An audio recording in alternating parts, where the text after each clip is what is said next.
Et bonjour à tous et bienvenue dans ce nouvel épisode de Bye Bye Patron, le podcast de l'immobilier, de la liberté et des gros billets. Et aujourd'hui, on va parler immobilier, liberté et gros billets avec deux protagonistes très intéressants, très inspirants. Ils ont 26 ans et 34 lots. Donc voilà, quand on dépasse, c'est un peu comme les voitures dans Gran Turismo pour les anciens, quand la voiture était plus puissante que le poids, c'était du jamais vu. Et là, quand on a plus de lots que d'années de vie, eh ben, on est sur des personnes très déterminées et Julien et Marie. Donc Marie, elle est expert comptable. Julien, il est banquier privé. Si on avait utilisé une intelligence artificielle pour créer le couple parfait d'investisseurs, je pense pas qu'on aurait pu faire mieux que ça. Tous les deux, ils ont à 26 ans une très bonne connaissance à la fois théorique de par leurs activités professionnelles respectives et aussi pratiques, justement aussi via leurs activités, mais également via leurs investissements. Ils sont très intéressants, très déterminés. Et comment est-ce que je les ai connus? En fait, donc, si vous ne le savez pas, je vends quelques formations. Elles sont pas chères et elles ont changé la vie de beaucoup de monde. Vous allez sur grosbillet.com, vous aurez accès à toutes les formations et j'en ai notamment une sur comment négocier un bien immobilier sur laquelle j'ai encore eu d'excellents retours pas plus tard que ce week-end et une sur la bourse que vous m'avez arraché. Vous êtes arraché et franchement, ça fait trop plaisir. Bourse de la théorie au gros billets. Et j'en ai une un peu plus nichée sur le podcast. Changer de vie grâce au podcast. Il y a eu plusieurs personnes qui ont lancé leur podcast suite à cette formation. Et notamment, Julien et Marie et Julien, qui ont un podcast c'est un peu l'équivalent du Bye Bye Patron quand on a 10 ans de moins. C'est Quitte le Boomer Dream. Déjà, j'adore le nom. Le Boomer Dream, ils pourront très bien vous expliquer ce que c'est, mais c'est un peu un genre de rat race, mais quand même un peu adapté à la sauce boomer. Pour ça, si vous voyez la petite pochette de l'épisode, j'ai mis quelques petits boomers là, ça leur fera plaisir, je pense, sur leur pochette. Donc, Julien et Marie, très gros investisseurs et surtout à leur âge. Et en fait, on a fait un épisode de podcast privé. Donc, si vous le savez pas, mon associé Michel et moi, on a un podcast privé qui s'appelle La boîte à outils des investisseurs, dans lequel on parle pas du parcours des invités, on parle vraiment de sujets précis. Si vous avez l'impression que vous y connaissez pas assez dans tout ce qui est obtenir des financements, dans tout ce qui est le bâtiment, on a eu un expert en bâtiment, on a eu un ingénieur structure. Dans les ventes aux enchères, on a eu Amani qui nous a fait une masterclass sur les ventes aux enchères. On a plus d'une vingtaine d'épisodes. Ils sont vraiment de très bonne qualité sur la déco, sur les gestionnaires de patrimoine, sur des courtiers. Les courtiers, si vous avez besoin d'un courtier, vous savez pas où le chercher. Si vous avez besoin d'un ingénieur structure, vous savez pas où le chercher. Vous avez tous les contacts dans la boîte à outils des investisseurs. Et on a fait un super épisode avec Julien et Marie et Julien. Je vais arriver sur les charges déductibles. Qu'est-ce qu'on a le droit de déduire comme charge quand on est investisseur immobilier? Donc, soit on a fait une partie quand on est investisseur immobilier en meublé et aussi quand on est investisseur immobilier en société. Et également quand on est entrepreneur, tout simplement. Qu'est-ce qu'on peut déduire comme charge? Et ensuite, comment est-ce qu'on peut sortir l'argent sans se faire assassiner par les impôts? Et oui, j'ai vu en France maintenant, il y a une taxe sur le streaming. Donc, je crois que c'était à peu près le dernier truc qu'ils n'avaient pas réussi à taxer. Donc, quand on arrive à éviter une petite taxe de plus devant l'ogre de l'État qui veut toujours nous prendre plus d'argent, c'est pas plus mal. Donc, très intéressant l'épisode qu'on a fait avec Marie et Julien sur les charges déductibles et comment ensuite sortir de l'argent de sa société sans se faire allumer par les impôts. Donc, tout ça, c'est sur la boîte à outils des investisseurs. Vous allez sur mon site grosbillet.com, il y a le lien. Et pour toutes les personnes qui sont sur la boîte à outils des investisseurs et ceux qui nous rejoindraient cette semaine, donc entre le 20 mars et le dimanche 24 mars, si je ne dis pas de bêtises, je vais tout de suite vérifier. Voilà, c'est bon, c'est vérifié, c'est bien dimanche 24 mars. Donc dimanche 24 mars à 20h30, prenez note, dimanche 24 mars à 20h30, pour toutes les personnes qui sont membres donc de la boîte à outils des investisseurs, ou si vous nous rejoignez cette semaine, on a une idée de génie, une fois de plus. Michel et moi, on va faire un apéro IMO de chez vous, en fait, parce que les apéros IMO, on trouve c'est toujours super intéressant.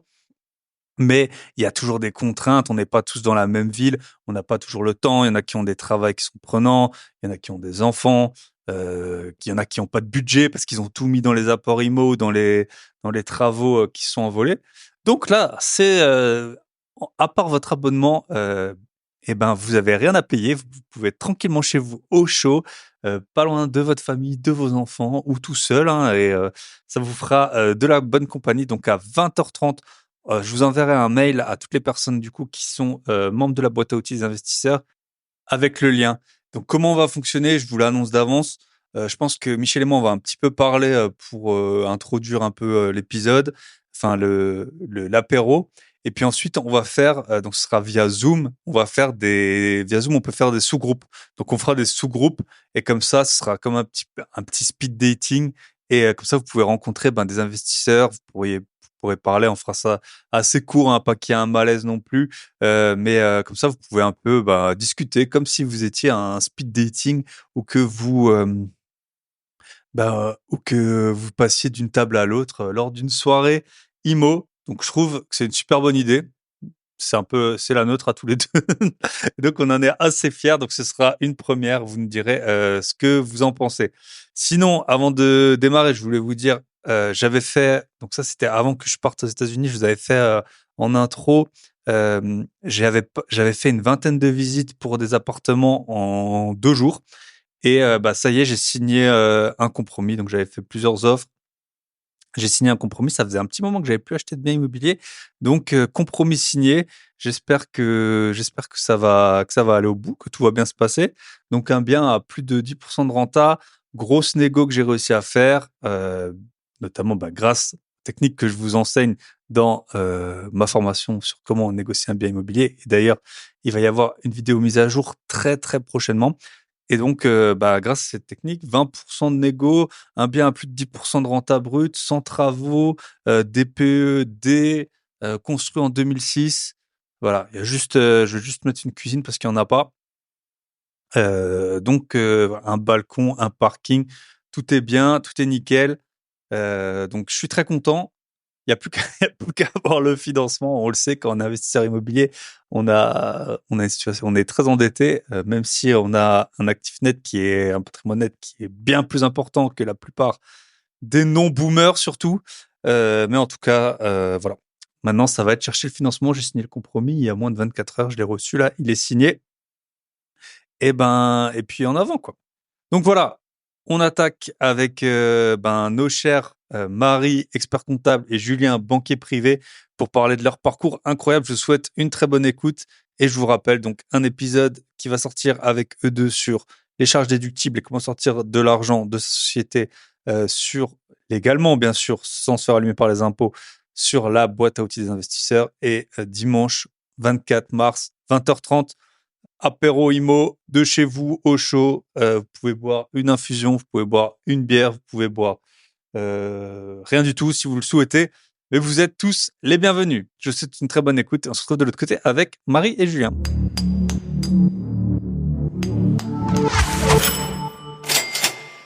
Et bonjour, et ça fait très longtemps que j'ai plus un couple sur le podcast. Bonjour, bonsoir à tous. Et en plus, c'est marrant parce que j'ai Bonsoir à enregistré, tous. je suis pas chez moi et j'ai enregistré avec un couple, je me rappelle, il y a après un an, au même endroit. Aujourd'hui, on est avec Julien et Marie, des stars, hein, faut le dire, des stars, déjà des podcasters qui ont, Tu viens de me faire oublier. qui ont un très bon nom de podcast, quitte le Boomer Dream.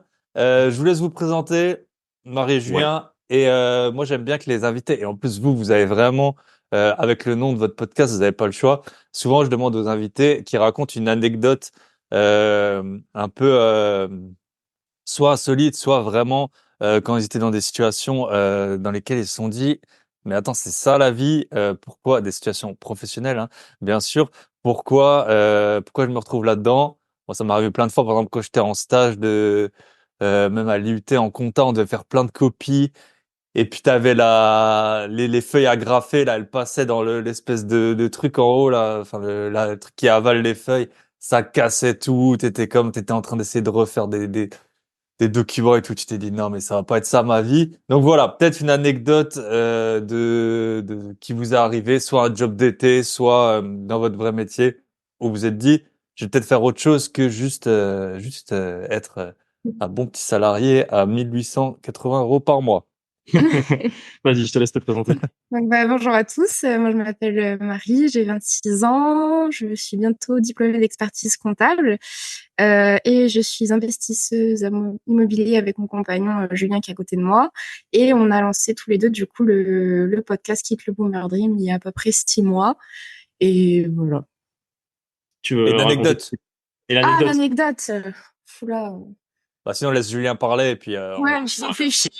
Moi, j'ai déjà la mienne, parce que faut le dire que j'écoute régulièrement ton podcast et combien de fois je me suis dit quelle anecdote tu raconterais si on te posait la question. Donc là, ça y est, je vais pouvoir enfin la présenter. Donc moi, je m'appelle Julien, j'ai 26 ans également. Je suis banquier privé dans un groupe bancaire français que je pense tout le monde connaît, surtout pour les investisseurs immobiliers. Je suis investisseur immobilier à mon compte depuis 2018. Je suis également investisseur en crypto depuis 2017. Et effectivement, on a avec Marie lancé le podcast Quitte le Boomer Dream il y a 6 mois, où justement on parle majoritairement d'investissement immobilier, financier et crypto, parce on aime beaucoup. Enfin, moi surtout, j'aime beaucoup la crypto. Marie, c'est plus on aime l'immobilier. quand ça monte, hein. C'est surtout ça, hein. Ouais, ça monte, mais c'est justement ce qui est marrant en crypto, c'est que moi presque je préférais quand ça baisse, parce que par exemple quand je l'avais vendu en 2021, en fait j'ai plus regardé pendant quasiment un an, et puis quand ça a beaucoup baissé, c'est là où je suis revenu m'intéresser au Mm. truc, parce que je me suis dit c'est à nouveau maintenant que ça va monter. Enfin bref. Et effectivement après on parle aussi d'entrepreneuriat, même si bon pour l'instant on est toujours tous les deux salariés, même s'il y a un projet d'arrêter cette activité-là prochainement. Et en tout cas, on aime bien recevoir dans notre podcast des entrepreneurs plus ou moins jeunes. C'est vrai qu'on a essayé de tourner un peu notre podcast autour de la vingtaine. C'est vrai qu'on voyait autour de nous qu'il y avait un peu de demande là-dedans. Et c'est vrai qu'on aime bien mettre en avant, en tout cas, la volonté d'investir et d'entreprendre quand, Cette tranche de... ouais, sur cette tranche d'âge. Mm. Bon, après, bien sûr, bien évidemment, si on a la chance de recevoir un invité qui a un beau parcours, qui est plus âgé, ben, on le reçoit avec très bonne, avec beaucoup De plaisir. de plaisir, exactement. Yes. De toute façon, c'est ça. Au Et début, tu prends les gens que tu connais, les gens de c'est ton ça, entourage, et puis exactement. la plupart du temps, ils ont à peu près ton âge, hein. Donc, Tout à fait, c'est sûr, c'est sûr. donc voilà. Yes. Ton anecdote. Et moi, mon anecdote, je vais la raconter. Alors, c'était pendant mes études, parce que forcément, je faisais des jobs d'été. Alors, j'ai travaillé en grande distribution, j'ai fait livreur de magazines dans les boîtes aux lettres. Enfin, j'ai fait quelques Ouais, jobs les qui gars étaient... qu'on déteste. Les gars qu'on Ouais, déteste. c'est ça, Ouais. exactement. J'ai même failli faire. Alors ça, je pense que c'est un job Call plus, center. Ah, ceux qui appellent là. Non, non, pas call center, ceux qui demandent des signatures pour Médecins sans frontières devant les centres commerciaux. Ah ouais, ah oui, oui, J'ai oui. j'ai Ceux qui sont devant failli, la et Fnac finalement, là à Strasbourg, ouais, ouais, on les connaît. Ouais, ouais. et j'ai pas été pris, et je pense que finalement, que je me dis tant mieux. Et du coup, moi, mon anecdote, donc c'était pendant mes études, j'avais fait de l'intérim en été, parce que voilà, au début, je m'étais dit que je travaillerais pas, et puis au final, je me suis dit que c'était quand même bien de travailler au moins un mois. Et bon, comme je m'étais prêt à la dernière minute, il restait plus beaucoup de jobs d'été, et je m'étais inscrit dans une agence d'intérim. Donc bon, j'avais fait des jobs un peu sur les chantiers, etc. Mais ça, à la limite, ça durait 2, 3 jours, donc j'aimais bien, parce que ça faisait un peu des sortes de stages accélérés dans différentes professions, carreleur, on avait arraché des sols, on avait commencé à poser un peu de placo. Enfin, bon, bref, moi je suis pas du bâtiment, donc on va dire j'étais plutôt sur la partie logistique. C'était pas moi qui Porter les faisais sacs, porter directement. les Ouais, voilà, trucs. c'est ça. C'est ça, c'est ça. Et ils m'ont proposé un job qui était même un petit peu mieux payé, avec des horaires décalés, c'est-à-dire que je travaillais de 19h à 2h du matin dans une usine à pain. Et moi, au début, je me suis dit, oh, mais pourquoi pas. En plus, moi, je suis plutôt du soir que du matin. Je me suis dit, au moins, certes, je termine un peu tard, et en plus, j'ai les horaires de nuit. Donc, on est payé toujours un petit peu plus quand on est en horaire de nuit. Et je me suis dit, bon, mais dans une usine à pain, ça peut être sympa. Et franchement, le pire job que j'ai jamais fait, parce qu'en fait, moi, mon job, c'était d'emballer le pain dans des sacs. En fait, il faut savoir que l'usine elle était en deux parties. Une partie chaude, où il y avait les boulangers qui cuisaient le pain dans des fours qui étaient donc dans cette pièce-là, il devait faire à peu près 40-45 degrés, sachant qu'on était en été. Donc, il Mm. faisait très très chaud dans cette pièce-là. On les passait dans des sortes de congélateurs très puissants, où en fait le pain était congelé, donc on le sortait chaud des fours et on le mettait là-dedans pendant un quart d'heure. Donc il passait à moins 40, moins 50 degrés dans ces congélateurs spéciaux qui permettaient de congeler le pain très rapidement. Et ensuite, dans une salle derrière, où il faisait à peu près -2, -3 degrés, on le mettait dans des sacs pendant 7 heures d'affilée. Et moi, j'ai sous-estimé le fait donc quand on est en plein été, la journée il fait, donc moment en plus on est dans le sud, donc la journée il fait 30-35, la nuit il fait 20-25. De travailler dans une pièce où il fait -2, -3 degrés, alors que toi ton corps il est absolument pas préparé à ça parce que t'es l'été quoi, donc t'es pas préparé pour travailler dans une chambre froide, et en plus pendant 7 heures, c'est-à-dire qu'au bout d'un moment ton corps en fait, au début t'as pas trop froid, puis tu commences à avoir un peu froid, et à la fin t'es carrément en hypothermie. Donc déjà ça c'était vraiment pas terrible. Mettre du pain dans des sacs pendant 7 heures, c'est extrêmement long. Je pense que je regardais l'heure, il y avait une horloge, je la regardais toutes les minutes.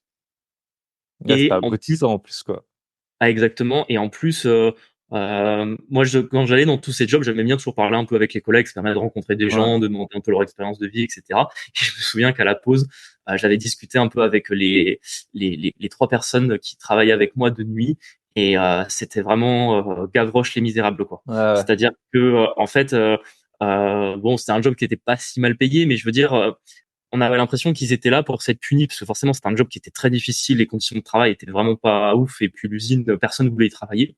Et en fait, quand tu leur parlais un peu avec eux, par exemple, il y en a un qui était électricien, et je lui disais, mais c'est super, t'es électricien, pourquoi tu vas pas bosser avec pour une société d'électriciens où tu te mets à ton compte, etc. Il me dit, je sais pas, ma vie c'est nul, je suis mieux ici, etc. Il y avait une personne âgée qui malheureusement avait pas une retraite assez élevée, qui devait continuer à faire ce job parce qu'il avait pas assez de fonds. Il y avait un autre jeune qui avait pas de diplôme et qui avait pas trouvé de job à part celui-là. Enfin vraiment c'était ça m'a mis une espèce de claque où justement je commence à arriver en 3e année d'études, à me dire que les études c'était long. Franchement c'est jusqu'à la fin de mes études j'y ai pensé quoi. Donc vraiment des conditions de travail très très compliquées. J'ai tenu 1 semaine et après j'ai dit à l'agence d'intérim, je peux bosser là-bas, c'est pas possible. C'est vrai que c'est dur, ça. Enfin, moi, à la base, je voulais être expert comptable, comme Marie. Et j'avais fait des stages de fin d'études dans un... Enfin, moi, dans ma ville, c'était un assez gros cabinet. Il y avait peut-être 40 personnes. Mais en fait, t'as des gens... Toi, t'as un bac+5. Enfin, moi, à l'époque, j'avais ça. Mais il y avait des gens, c'était des gens hyper simples, quoi. En fait, des comptables vraiment de base. Il y en avait plusieurs qui étaient un peu handicapés de... Enfin, tu voyais que c'était des gens vraiment le peuple, enfin comme ça quoi. Alors que leur vie, elle était assez triste. Tu sais, ceux qui avaient genre une Twingo avec les comment on dit les tapis de sol genre alu comme ça, enfin imitation Ah alu. oui, ouais, je vois, je vois. Bah, c'était des gens hyper simples et ça te pose pas du tout de problème de parler avec des gens comme ça de temps en temps. Mais quand t'es 8 heures dans un bureau avec deux mecs comme ça, mais Ouais. en C'est fait, déprimant. Je c'est pète un horrible. plomb, ouais. C'est horrible. Ouais. Et j'imagine pas les conséquences à long terme sur ton moral, sur ta volonté. Je pense Ah vraiment que ouais, ça non, mais peut presque te briser, quoi. ouais. Ouais, avec plein de maladies, tout. Enfin bon, bref, tous les problèmes que tu peux avoir.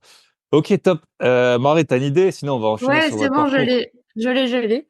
Vas-y. Du coup, pour mon anecdote, alors c'était mon premier CDI. J'ai commencé la comptabilité. J'étais en audit en fait, commissariat aux comptes. Du coup, j'étais junior et je me rappelle, on avait fait la saison et tout, donc quand même, on bosse en moyenne 60 heures semaine avec les déplacements, etc. Et avec mes petits collègues avec lesquels on avait le même âge, on était au même poste. On s'est dit, on va demander une augmente, la CGT, tout ça. On s'est dit, voilà, on n'est pas assez payé, machin. Sachant que notre patron, c'était un giga boomer. Je pense qu'il avait, je sais pas, 55 ans, un truc comme ça. Le mec, à 16 heures, il partait, il y avait plus personne. Et au niveau du salaire, on était quand même en dessous du marché. On s'est dit, on va demander une augmente tous les 4, nanana. On y va. Il nous dit proprement, c'est non. Donc, bon, on part un peu... D'accord, Avec un peu de de jambes. jambes. voilà, un peu déçu. Je pense 1 semaine après, vu qu'il était jamais là, il signait pas les bons de commande. Au cabinet, il y a une livraison de fleurs qui arrive, donc de gros pots de fleurs qui ont été mis en plus au-dessus de nos bureaux. Je signe le bon de réception et je crois qu'en tout, il y en avait pour 10 000 euros, ce qui correspondait plus ou moins à notre augmentation à tous les 4. C'est-à-dire que je m'avais demandé 2 000 chacun, un truc comme ça. Par an, Et quoi. 2000 par an. on a eu les morts parce que j'étais là, mais il voulait pas nous augmenter de 2K, alors qu'il a claqué la semaine d'après 11 000 balles dans des fleurs. Et vraiment, je me suis dit, jamais faut que je quitte le salariat. Ah ouais. Non, Mais c'est Et, des et le métiers qui meilleur, sont ingrats, hein, parce qu'en fait, tu Oh, fais vraiment. recruteur, moi j'étais aussi auditeur, et t'as une telle différence de revenus entre les associés ou enfin et les juniors, alors que tu travailles. Alors ok, t'as l'expérience, nani, nanana, qui compte, mais tu ne dois pas avoir des. C'est vraiment de plus que 1 à 10 le ratio dans Ouais, pas mal exactement. de métiers entre le partenaire qui est pas forcément là plus que toi. Alors il t'explique que les commissaires aux comptes, ils ont des grosses responsabilités, sauf que en fait, à part Enron aux US, il est jamais arrivé qu'un commissaire C'est aux ça. comptes, il C'est aille ça. en prison. C'est Euh, ça. et voilà, c'est un bon métier quand t'es de l'autre côté de la chaîne, mais toi, t'en chies, puis il y a un écrémage de fous furieux, quoi. Moi, j'ai des potes qui ont commencé dans des grosses boîtes où t'as les Big Four, là, Et qui sont puis, connus, ouais. EY, PwC, Deloitte et KPMG, et ils ont commencé des promos à 150, 200, et il y a plus personne de leur promo qui est dans Et ben, ouais, 10 ans après, quoi. Parce que c'est c'est des trop dur. métiers, t'apprends vite, tu travailles beaucoup, t'apprends à travailler beaucoup, hein. Moi, c'est là-dedans où j'ai appris à beaucoup travailler. Ouais. Mais punaise, et tu t'économises pas mal parce qu'en fait, vu que tu bosses 60 heures dans la semaine, t'as pas trop le temps de dépenser, Ouais, t'as quoi. De pas le temps de faire, dépenser, ouais, c'est sûr. t'as pas le temps de faire grand-chose d'autre à part dormir. Donc, c'est vrai que c'est comme ça que j'ai acheté mes premiers apparts, hein. C'était quand j'étais auditeur parce que, T'es auditeurs, ouais. bah voilà. Mais c'est limite, je pense pas assez difficile de même se trouver du temps d'aller faire des visites parce que quand t'as des jobs comme ça, si tu termines tous les soirs à 20h et que tu Ouais, travailles le ouais. samedi, Ah ouais, non, Voilà, non, c'était pas évident. Bah, j'ai mis 1 an à trouver mon premier appart parce que, et en tout, j'avais fait peut-être, je sais pas, 15 visites. Bon, après, j'étais pas du tout dans le même mode que maintenant, mais j'avais dû faire 15 visites en 1 an. J'étais pas trop pressé, c'était pour habiter en plus le premier. Mais oui, j'avais clairement pas le temps. Et après, là, j'ai racheté une RP il y a 1 an. J'ai fait 25 visites en 5 jours pour la trouver. oui, pour Donc, la faire, ouais. ouais. tu vois, c'était complètement... ouais, c'est deux Différent. rythmes. Et en fait, c'est ça, tu perds sur tous les points de vue. T'es mal payé, tu travailles beaucoup. Ouais. Si ton conjoint, il comprend pas, mais Ah ouais. combien j'ai vu de couples se défaire parce que bah, tu travailles. Ah oui, c'est Les gens, le ils peuvent rythme. pas comprendre. Attends, tu travailles Ouais. beaucoup, mais en plus, t'es mal payé. Et en plus, t'as fait des études. Et, Ouais. T'as bac plus 8 et on te Ouais. chie dessus tout ouais. le temps. Mais c'est vrai que ça Donc, fait partie un peu de ces professions, parce qu'il y a les comptables, mais les avocats, c'est Les pareil, les notaires. notaires, hmm. c'est toutes ces Des professions un peu huissiers, du ouais. Moi, je conseil. connais beaucoup de huissiers commissaires de justice, c'était pareil, Ouais. ouais. Ouais, Aussi, où c'est très compliqué, où en fait tu fais quand même des longues études, tu fais 5 voire parfois 6 ans, tu as même des fois un concours à faire. Enfin, dans le cadre de l'expertise comptable, c'est un long stage. Quand t'es avocat, t'as un concours. Quand t'es Hmm. notaire, t'as un concours. Quand t'es huissier de justice, t'as un concours aussi. Et, en fait, au final, t'as vraiment cette déception d'avoir fait beaucoup d'études, d'avoir des responsabilités et d'avoir vraiment des rémunérations qui sont pas à la hauteur, quoi. Hmm. Yes. c'est des professions je trouve, qui évoluent pas trop, tu vois. On est Oui, resté dans un ancien temps où là, maintenant, les payes, elles sont pas assez élevées et vraiment, je trouve que oui. c'est dommage parce qu'en soi, le métier est intéressant, mais trop dur et trop ingrat. Ouais, ouais. Bah, moi, pour vous raconter, quand j'étais stagiaire, expert comptable, après, on va enchaîner sur l'immobilier. Vous avez Ouais. pas mal, beaucoup de lots, énormément de lots, plus de lots que d'années de vie, chacun, Mais bientôt. presque, Donc, bientôt. donc voilà, on va enchaîner là-dessus. Et c'est vrai que c'est intéressant. Bah, vous, en plus, c'est quitte le boomer dream parce qu'on voit bien. Alors, autant moi, on a à peu près 10 ans d'écart. J'ai été un peu Mhm. encore entre les deux, mais vous êtes carrément dans la génération qui a compris la désillusion, quoi, assez Ah, rapidement. complètement. Et, Ouais.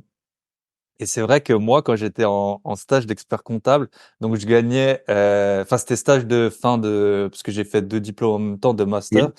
et je gagnais, c'était 440 € net, et parce que j'étais stagiaire, Ah c'était oui, ok, 3 mois ouais. quoi. Et Ok, après on ok. m'a enlevé encore les tickets resto, enfin, on m'en donnait, mais du coup c'était 340 € net que j'avais.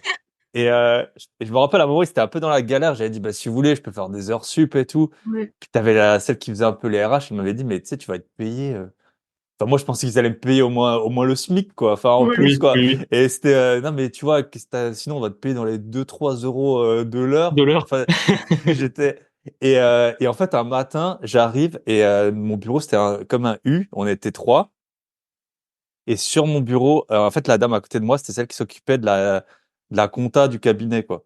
Oui. Et elle s'occupait des payes. Et moi, je vois sur mon bureau, j'avais, alors je sais plus si c'est un truc légal, c'était les déclarations des 5 plus grosses payes du cabinet. Euh, Ah, donc, il était sur mon bureau. Donc, je voyais, c'était entre 150 et 200 000 euros que les trois associés y prenaient. Et, Aïe, aïe, et aïe. en fait, la fille, elle n'aurait jamais dû se retrouver là. et moi, j'étais payé 340 euros par mois, quoi. Wow. Donc voilà. Donc je me suis dit, ouais, c'est quand même un bon métier, mais quand c'est ça, ça te fait au moins te dire, bon, c'est peut-être la bonne voie. Et puis après, bon, il s'est passé plein d'autres choses, quoi. Mais donc voilà, c'est des métiers. En tout cas, et tu vois, oui, le salarié le mieux payé, il gagnait peut-être 45 000 euros quand même dans un gros cabinet ou 50 000 euros. Ce qui, voilà, ce qui clairement, enfin, après, ça dépend toujours un peu des responsabilités que t'as et tout, mais ça fait pas rêver, Non. Bah, brut, 45 000 quoi. bruts par an, ça fait Ouais. quoi? Ça fait 3 000, ouais, ça Ça fait fait un peu moins de 3 000 nets par mois, quoi. Mm. le nombre d'heures sûrement qu'il fait, Ouais. je pense. Ouais. Ok. Donc du coup, tous les deux, vous travaillez depuis quand et comment? Donc toi, Julien, t'avais déjà acheté de l'IMO avec ta mère, tu m'as expliqué quand t'étais étudiant, c'est ça? C'est ça. Je pense que ça peut intéresser les gens qui ont peut-être des pas de revenus ou qui sont peut-être qui ont lancé leur boîte, tout ça, enfin qui sont pas finançables parce que toi t'étais pas finançable du coup pour le coup. Exactement. Parce que Tu peux nous raconter un peu comment t'as procédé?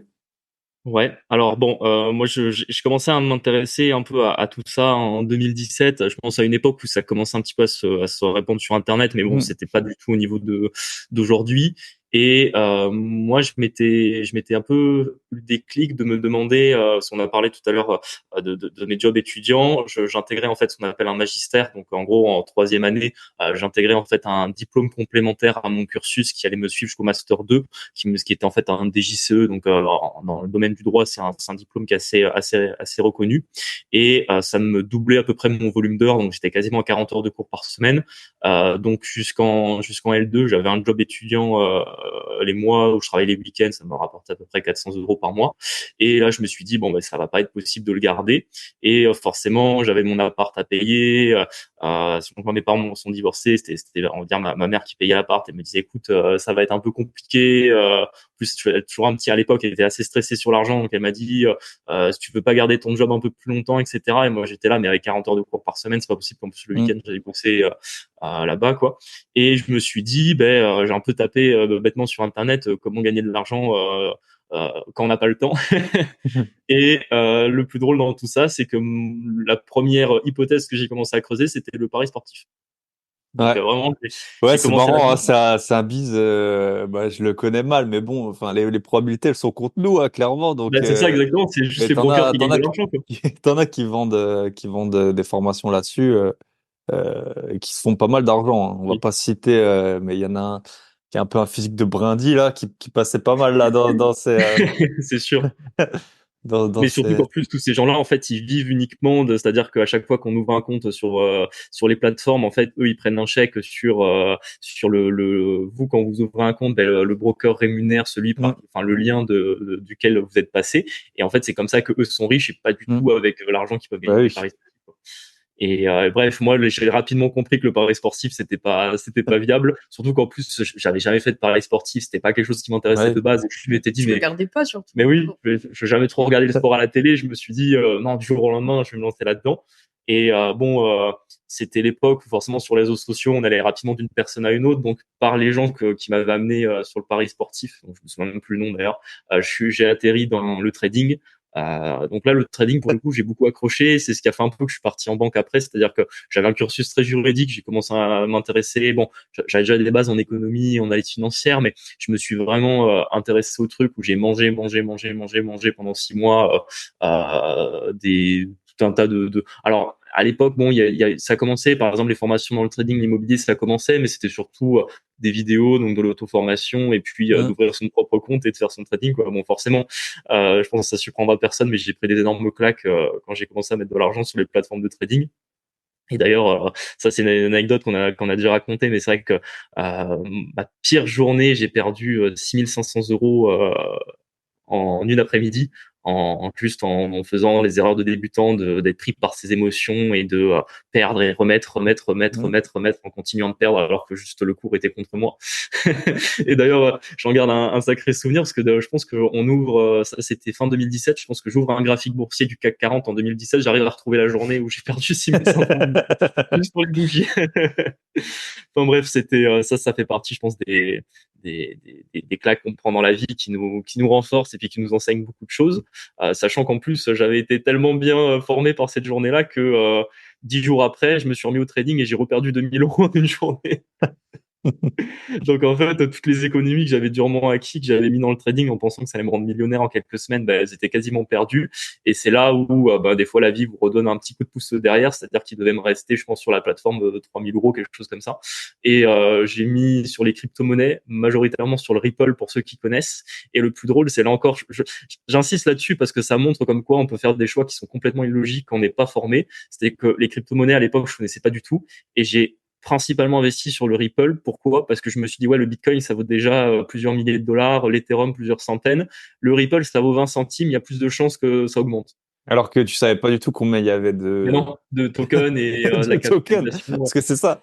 Il y en a qui C'est dit, tout ouais, petit, ça vaut, quoi. ouais, mais sauf que s'il y a 10 milliards de tokens et dans l'autre, il y en a que Que 27 21 millions, millions, là. bah là, Voilà. Et c'est pas pareil. Ok. ouais. Mais Et le donc, Ripple a bien pris. Enfin, il y a eu pas mal d'histoires avec ce Ripple, des histoires de procès aussi et tout ça qui a fait que son cours, il oui, a pas mal bougé. qu'il a pas mal bougé et forcément grâce au Ripple j'avais récupéré tout ce que j'avais perdu dans le trading, donc bon, ça Ok. des fois c'est les chances de la vie. Ouais. Et après on va dire mes déboires en trading, j'ai arrêté le trading, j'ai continué à m'intéresser aux crypto, mais bon, le bull run venait de se finir, Mm. donc fallait que je parte sur autre chose et c'est là que j'ai atterri dans l'immobilier.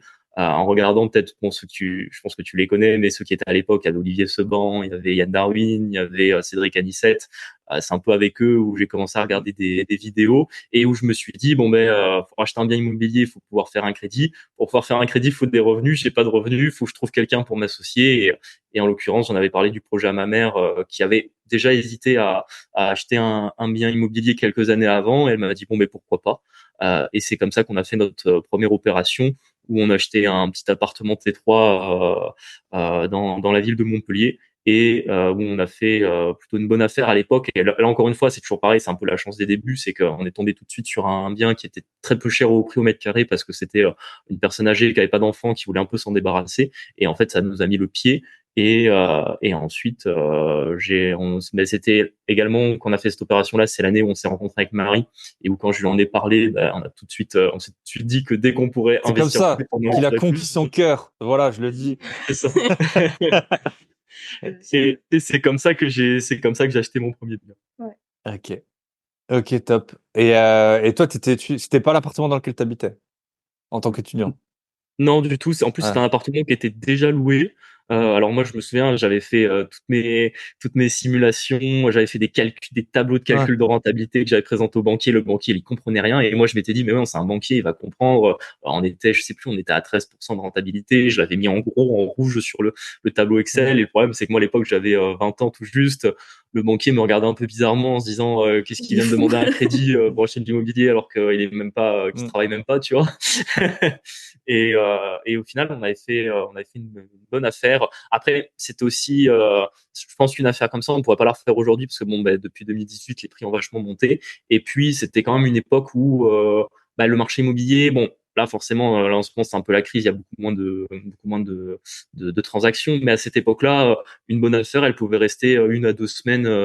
Et je Mm. pense qu'en fait, j'ai regardé sur le bon coin, je suis tombé tout de suite dessus, on a été visité, on a eu un peu de chance là-dessus, quoi. Ouais. Mais c'est vrai que aujourd'hui, je pense qu'une bonne affaire comme ça, il y aurait directement un marchand de biens qui sauterait dessus, quoi. Bah, faut dire ce qui est, tout le contenu, y compris celui qu'on crée, et Oui. bah, voilà, on a c'est des milliers, des centaines de milliers de coûts, en tout cas, Oui. au d'un moment. Et bah, voilà, il y a quand même des gens derrière C'est tout sûr. ça, hein, et c'est des concurrents potentiels, hein, donc, Ouais. Après, tu me diras si tu veux qu'on parle de chiffres. Moi, j'ai aucun souci à parler de ça, mais c'est juste qu'à des fois, je pense que pour les auditeurs, ça peut brouiller un peu le tout quand on parle de chiffres ouais. énormément. Mais si Non, tu non, veux, mais on va attaquer là-dessus peut-être, mais juste, du coup, après, vous êtes mis ensemble, oui. vous aviez tous les deux un CDI. Avec Oui. ta mère, t'as racheté? C'est en LMNP que t'as le bien ou c'est Non, on en avait nu? acheté directement en SCI. En Parce que SCI? bon, ça heureusement, c'était par le biais que je faisais quand même des études en droit, Mm. etc. Je m'étais bien renseigné. Je pense qu'en vrai, c'est mes études en droit, je les regrette pas du tout parce que pour investir dans l'immobilier, c'est vraiment ultra intéressant parce que tout de suite, soit en droit de l'immobilier, droit des sociétés, fiscalité, j'avais les bases là-dessus. Donc tout de suite, on a bien, Tu avais mis la SCI hier. Ouais, le seul truc que j'avais fait, c'était mettre la SCI à l'IR au début, alors que c'était un bien qui était loué nu. J'avais fait ce choix-là parce qu'en fait, je savais qu'il fallait prendre un comptable dans une SCI à l'IS et que j'avais pas envie de payer le comptable au début. Ouais, mais c'est ça. C'est pour ça que Mais en fait, après, quand quand il y a eu t'as pas d'argent. C'est c'est ce qu'il faut comprendre, hein. c'est Moi, ce qu'il faut dire, non, ça m'a coûté des dizaines de milliers d'euros de pas avoir eu d'argent à un moment de ma vie. Mais c'est comme ça. Quand on n'a pas, tu peux pas, enfin, on non, fait c'est tout sûr. Ça, pour tu en peux pas faire. Mais mentir. si t'en as pas, t'en as pas, hein. Donc C'est sûr, surtout que quand directement on l'a géré nous-mêmes parce que je voulais pas le mettre dans une agence, que tout de suite ouais. ça faisait des frais. Après bon, c'est un peu une logique qu'on a eu sur notre parc immobilier. Et je pense que ce qui a fait qu'on a pu avancer assez vite, c'est que j'ai toujours eu cette logique de diminuer au maximum les frais pour maximiser le cash flow, l'argent que tu peux mettre de côté, réinvestir et faire une boule de neige qui va le plus vite possible, quoi. Parce que bon, directement quand tu commences à payer un comptable, payer une agence immobilière pour le gérer, etc. Ça te retire tout de suite des points de rendement, et un bien qui pouvait avoir du cash flow, ben, tu peux rapidement te retrouver avec beaucoup moins de cash flow, voire pas du tout. Yes. Ok, du coup, vous rencontrez tous les deux, vous avez vos jobs, vous empruntez, vous décidez à acheter ensemble, vous achetez séparément, comment ça Oui. se passe? Alors là, il se passe encore un petit peu de temps parce que nous, on a été diplômés qu'en 2020. Donc en fait, on a eu nos premiers CDI en 2020. Là, on est encore en 2018. Entre-temps, en 2019, je refais des opérations avec ma mère. Donc il y a d'abord une opération qu'elle fait elle toute seule en LMNP. Mais bon, honnêtement, je pense que c'est un beau service que j'ai rendu à ma mère parce que honnêtement, c'est moi qui ai tout fait de A à Z. J'ai trouvé le bien, je l'ai négocié, j'ai fait les travaux moi-même. Enfin, c'est pas des gros travaux, mais on va dire l'appart. Il fallait refaire un rafraîchissement, les peintures, les sols, les meubles. J'ai tout fait tout seul. Mais bon, c'est elle qui l'a dans son LMNP aujourd'hui. C'est un bien qui tourne très bien, où il y a zéro vacances locatives. Plus comme c'est une ville très étudiante, dès qu'il y a un locataire qui part, suffit de mettre l'annonce sur le bon coin, tu reçois 200 demandes. Enfin bon, bref, Mm. c'est vraiment celui-là, c'est vraiment une pépite. Ensuite, on a fait un immeuble dans une autre ville où là, je me suis rendu compte que les appartements, quand tu les faisais un par un, ça allait quand même assez lentement et c'était beaucoup de boulot. Je me suis dit, bon, ben, on va partir direct sur les immeubles de rapport où au moins ça permet d'aller plus vite et d'en acheter plusieurs d'un coup. Et du coup, on est parti dans une autre ville parce que bon, dans les grandes villes type Montpellier, les immeubles de rapport, ça n'existe pas. Donc, on est parti dans une autre ville à 40-45 minutes de route de Montpellier et où on a acheté un immeuble de 3 appartements toujours dans la SCI avec ma mère. Alors celui-là, on l'a revendu depuis, mais voilà, ça c'était la deuxième opération de 2019. Et après, on est arrivé en 2020 où on a commencé à envisager les premières opérations qu'on a fait ensemble avec Marie. Ok, cool. On était étudiants avant et c'est vrai que, enfin, moi, je viens pas d'une famille où l'investissement, ça coule de source. Voilà, mes parents, ils achètent tout à crédit. C'est vrai que moi, déjà, il fallait que je mette beaucoup d'argent de côté pour pouvoir faire les opérations avec Julien. Donc, le temps que moi, je puisse mettre de l'argent de côté, on a mis de côté nous acheter tous les deux et on s'est concentré sur la société avec sa mère qui, pour le coup, pouvait de plus en plus emprunter et qui Oui. générait de plus en plus de cash. Ok. Donc, Sachant qu'aussi, ça, c'est un truc qu'on dit souvent, mais partout, je vois le 110%, etc. Enfin, moi, personnellement, en tant que banquier privé, des 110%, j'en ai jamais fait. Sur, je sais pas, moi, j'ai dû faire, depuis 5 ans que je travaille, j'ai dû peut-être faire entre 150 et 200 dossiers de financement, j'ai jamais fait de 110%. Et nous, sur nos opérations, le seul 110% qu'on a fait, c'est notre résidence principale dans laquelle on vit aujourd'hui, qui est un appartement. Sinon, tous les investissements locatifs, on a toujours fait à minima l'apport des frais de notaire. Donc c'est bête, mais ça fait des milliers d'euros, voire des dizaines de milliers d'euros partis dans les notaires Ouais, c'est depuis ça, hein. toutes ces années. Et il faut bien pouvoir mettre de l'argent de côté pour se lancer et pouvoir les payer, quoi. Exact. Ouais, moi, j'ai fait qu'un bien à 110%. Et au final, ouais, je sais pas si c'est vraiment si intéressant. Enfin, ça dépend toujours de ta situation. C'est pareil. Si t'as pas d'argent, t'as pas d'argent. Donc c'est comme ça. C'est sûr. Et les autres, bah après, voilà, au bout d'un moment, t'as les taux d'endettement et tout, c'est sur les flux. Donc même Oui. si, enfin, si t'as 300 000 euros de côté et que ça passe pas au niveau du taux d'endettement, bah Oui. bon, alors tu peux renvoyer de l'argent. Mais en tout cas, apporter le notaire, c'est pas si idiot d'apporter 10% d'un projet IMO. Donc voilà. Mais c'est sûr que ça fait vite. Bah moi, j'avais fait un épisode en 2022, j'ai acheté plus d'1 million d'euros d'IMO. Bah, Oui. si tu regardes, ça, t'as payé, tout le reste, t'as payé 70 ou 80 000 euros d'impôts juste sur tes Oui. achats Et un de. peu de notaire Et dessus c'est quand de même, c'est l'argent pas. brûlé, quoi. Tu meurs Ouais. demain, le truc, Il est perdu, quoi. Non, c'est sûr. il a servi à la collectivité qui gère tellement bien nos fonds. Exactement, qui gère après, nos impôts avec beaucoup de après, tu rajoutes la TVA, les taxes foncières, les trucs, tu dépasses assez vite les 100 000 balles d'impôts. Tu te dis, ah ouais, quand même, bon, Ouais, Ouais. c'est on va sûr. peut-être les garder un peu. Ok. Et du coup, bah là, vous avez acheté, donc vous avez, bah, du coup, super accéléré. En 3 ans, vous avez fait plus de 20, Ouais. vous avez acquis plus de 20 lots. Ouais. Exactement. Donc là, tous les deux, Alors, là? juste le première opération en 2020, on est en fin d'alternance et moi je m'étais dit à l'époque, je m'étais mis en tête, je sais pas pourquoi, j'avais vu des alternants qui avaient réussi à emprunter pour acheter de l'IMO et je me suis dit bon ben les autres ils ont réussi, pourquoi pas moi. Et j'avais trouvé un petit immeuble de 3 lots avec un garage dans la même ville que l'immeuble précédent dont je venais de parler précédemment, que j'avais acheté avec ma mère en SCI. Et ça a été très compliqué à faire le financement parce que bien sûr en tant qu'alternant pas voulu me financer. En plus, Déjà, tu c'était gagnes peu. En plus, Ouais. c'est à durée déterminée, quoi. Enfin, exactement, exactement. Mais je m'étais dit le fait que justement j'avais déjà une promesse de CDI, etc. Enfin bon, le dossier bancaire était pas non plus vide, mais bon, c'est sûr que c'était absolument pas ce que rêvent les banquiers en termes de financement. Et en plus, j'avais essayé de le faire dans la banque, dans ma banque principale où j'avais mes comptes qui n'avaient pas voulu. Et finalement, ce qui s'est passé, c'est que le dossier a tellement traîné. Je pense qu'on a signé le compromis en mai 2020. On a signé chez le notaire en janvier 2021. Et j'ai réussi à avoir le crédit in extremis en fin d'année 2020 au moment où j'ai été recruté en CDI dans la banque où j'avais fait ok. mon investissement. Et bon, ça par contre, faut le reconnaître, c'est aussi une des raisons qui fait que je suis parti en banque à la fin de mes études. Parce que moi, mon diplôme, il était plutôt pour partir en tant qu'avocat. Mais un peu comme Marie et tout à l'heure on en parlait en intro d'épisode, les avocats, les notaires, les experts comptables, je me suis rendu compte que la vie d'avocat c'était pas pour moi. Et j'ai su que comme on avait déjà commencé à investir dans l'immobilier, que j'allais vouloir investir plus. Et je me suis dit bon en vrai la banque en vrai c'est quand même un domaine qui me plaît un petit peu. Et puis quel est le meilleur endroit pour avoir des crédits que de travailler dans une banque, quoi. Mm. Yes.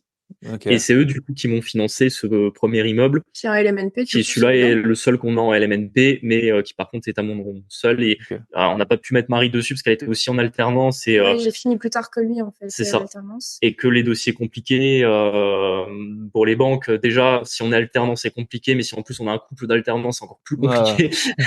Donc à un moment donné, il faut éviter de rendre les choses trop complexes. Yes. Et après, du coup, il y a eu 2020 et on a pris le Covid en pleine face. Mm. Et c'est vrai que, enfin, toi, je sais pas comment tu l'as vécu, mais nous, ça a été 2 ans Très compliqué. ouais, vraiment de déprime et enfin, que de contraintes. Et du coup, c'est vrai que pendant jusqu'à 2022, Ouais. on n'a pas fait d'opération quasiment. Si en 2021, on fait notre résidence Ouais, principale. on a fait notre RP en 2021, mais après, voilà, je sais pas, Mm. un peu la déprime, quoi. Et puis à partir de 2022, Yes.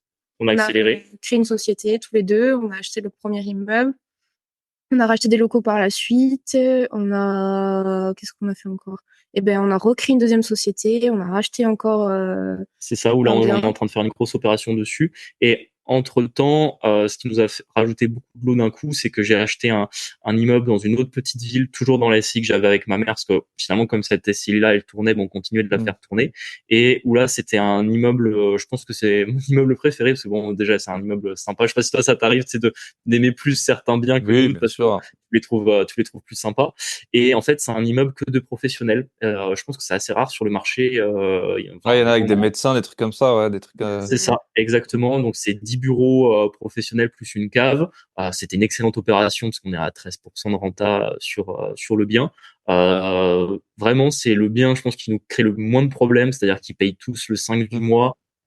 Aucun problème de gestion, très peu de turnover. Après, bon, nous, on a quelques frais parce que forcément, c'est nous qui gérons l'électricité, le ménage, des parties communes, le chauffage, etc. Donc, ça demande un peu d'organisation au début, mais vraiment, c'est un des meilleurs biens qu'on a en termes de rapport. Moi, après le rapport de la rentabilité dans l'immobilier, j'aime bien faire le rapport Temps euros, quoi. 100 euros exactement, qui Mm. peut vite, quand on enchaîne les meubles, enfin les immeubles, pardon, devenir compliqué. Et vraiment, celui-là, pour ce qu'on encaisse, il nous demande très peu de temps de gestion et ça, c'est génial. Ok. Parce que Ok, là, top. comme on l'avait dit, on a toujours essayé de pas passer par des gestions dans des agences ou quoi, parce que Mm. bon, il y a deux raisons principales. La première, c'est effectivement le coût que ça fait, et la deuxième, c'est que honnêtement, j'ai C'est tenté de moins bien mettre fait. quelques gens, c'est moins bien fait. Et en fait, bon, c'est le côté un peu perfectionniste, mais quand c'est pas bien fait, ça me plaît pas. Et c'est bête, mais dans l'immobilier, quand c'est pas bien fait, ça peut en plus coûter très cher, quoi. Donc, Mm. c'est aussi pour ça qu'on le gère nous-mêmes. Mais Mm. à long terme, on sait qu'au bout d'un moment, on va devoir envisager une délégation parce qu'au bout d'un moment, quand tu commences à approcher les 5 ans de l'eau, sinon, tu as des journées comme en ce moment où tu finis de bosser à 22 heures, quoi. Mm. Ouais, c'est toujours des calculs à faire, mais en fait, tu sais jamais trop, ouais, le coût mais c'est comme dans tout, en fait, hein, le coût de ton temps que tu passes dessus par rapport à ce que tu ferais. Mais effectivement, moi, j'ai un gestionnaire principal locatif qui est plutôt bon, je trouve, pour ce qu'il fait, mais après, c'est pas parfait. Il y a des trucs, t'apprends des choses et tout, tu t'aurais Oui, fait différemment. Mais ouais, c'est compliqué.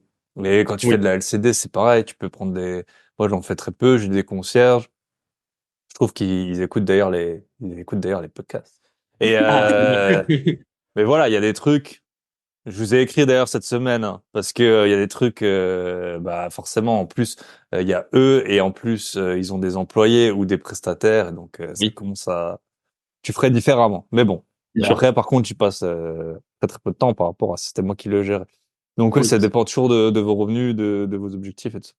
Ok, c'est ça. et donc peut-être vous pouvez nous dire, je pense que c'est ce qui intéresse le plus les gens. Donc déjà, petite parenthèse, on a enregistré un épisode juste avant de podcast privé, donc rejoignez-nous dessus, sur tous les frais qu'on peut passer sur les sociétés et comment est-ce qu'on peut sortir de la société, de l'argent de la société, y compris quand tu fais du LMNP ou des SCI, quels frais on peut passer ou non.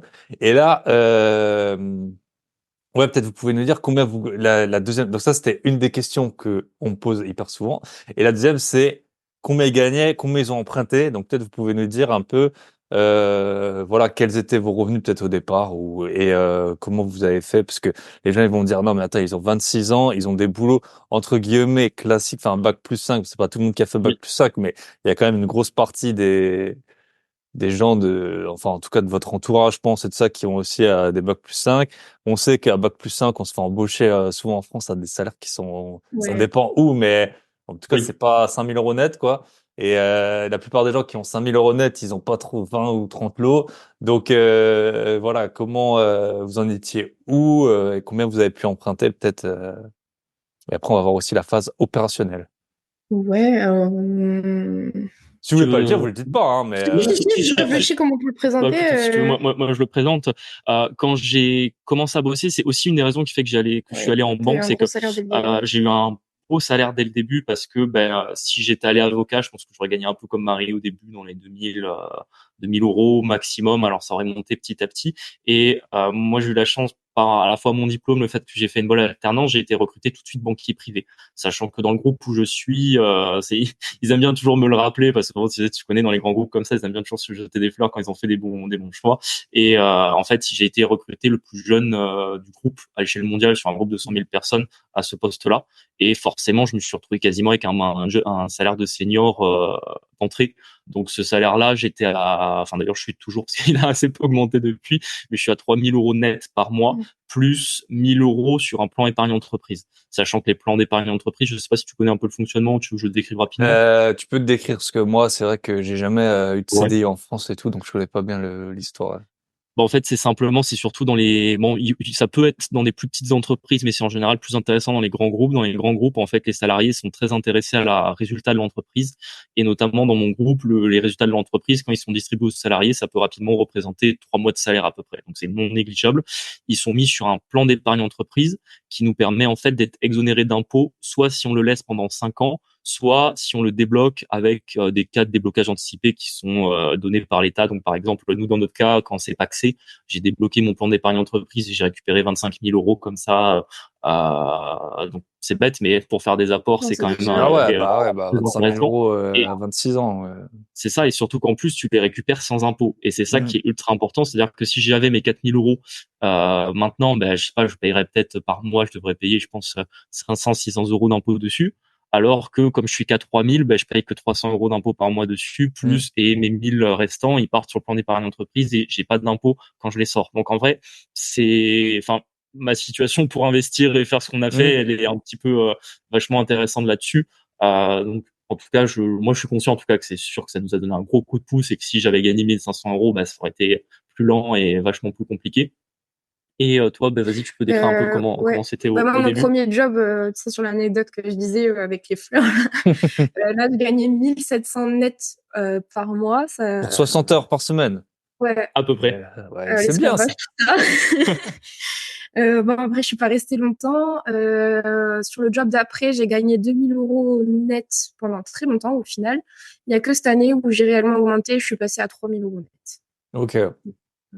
Donc Ok. aujourd'hui, on a des Ouais, beaux des beaux revenus. revenus, ouais. Quand on a commencé, bah, on avait à peu près un tiers de moins, nous deux, quoi. Donc ils ont quand même, bah, surtout pour toi, en tout cas, ils ont vachement augmenté. Moi, ils sont restés à peu près stables. Mais c'est certain que le fait qu'on ait été deux en CDI, avec quand même, quoi qu'il arrive, même si en 2020 on additionne nos deux rémunérations, on est quand même à entre 5 6 000 balles. C'est évident que pour un couple, quand tu veux te lancer dans l'immobilier, ça aide quand même. Et ça, on le dit toujours, c'est que c'est vrai que tu achètes pas 2 millions d'euros de immobilier en un an en gagnant 1500 euros. Faut pas mentir aux gens là-dessus. Et ce qu'on avait fait du coup pour mettre beaucoup d'argent de côté, c'est qu'on avait gardé notre rythme étudiant. En Ouais. fait, on a gardé la part qu'on avait quand on était étudiant. Du coup, on payait très peu de loyer. On n'est pas parti en vacances Pendant 3 ans, récemment.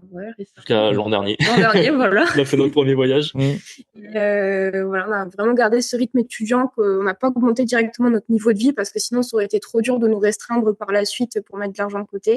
Donc, on a maintenu ce rythme de vie d'étudiant pendant 3 ans pour mettre à balle d'argent de côté et pouvoir investir. Investir plus vite. Et ça, pareil, c'est un conseil qu'on donne souvent aux jeunes, c'est que quand tu sors des études, bah, c'est surtout quand tu as fait des longues études, bah, tu t'es senti un petit peu restreint parce que forcément, bah, t'as pas beaucoup de revenus, tu dépends des parents. Alors bon, si tu as des parents qui alignent, tant mieux. Mais si c'est pas le cas, ou si par exemple tu es dans une démarche de dire, bah, c'est pas mon argent, c'est celui de mes parents, donc je fais quand même attention, bah, tu dépenses pas énormément.